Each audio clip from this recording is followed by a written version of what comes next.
So if you want to test an idea, you need to make it a shape that people can understand. Okay. So either you make it a shape in terms of words, because you still have to explain that. Right.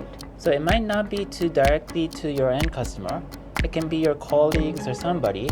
But first, you need to explain it, right? Right. So put a shape to it. Right. That shape, the easier, the better. You need to make it easy because it might be very difficult for people to understand. If they can't understand, it's not working already. Right. Your idea. Right. Which means you need to test it. And this phase is very important because you need to take the time.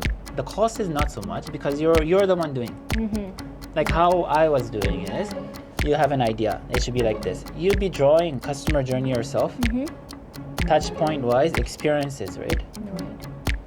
Like with a pencil and paper. Yeah. This has almost zero cost, Absolutely. only time.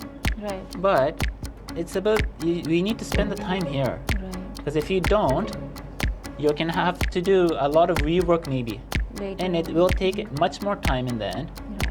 So I think the most efficient way is spending time at the beginning. Yes. And not just planning. So you need to get the feedback. That's why you need to have a shape Okay. that you can show to people. If it's your customer, very good, because you get direct feedback. Even if you don't have direct access to the customer, you can take feedback from people around, right? And we ourselves are customers also of products. In many ways. Yeah, so we can think like a customer and think if this actually makes sense also. So I was thinking, why are they walking around, right?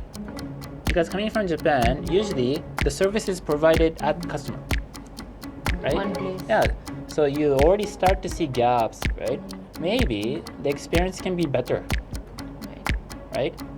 And when you start to, that was one experience that I was just observing. After that, if you just look at the data, then you start to realize that we have a set of customers that we can retain. And some customers, which are more slightly affluent, they were not buying.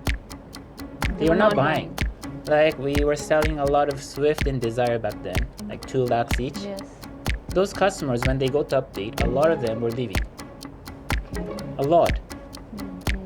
And so next thing I did is I went to actually meet these customers who were leaving, right? So then they'll start to say that no, experience is quite bad.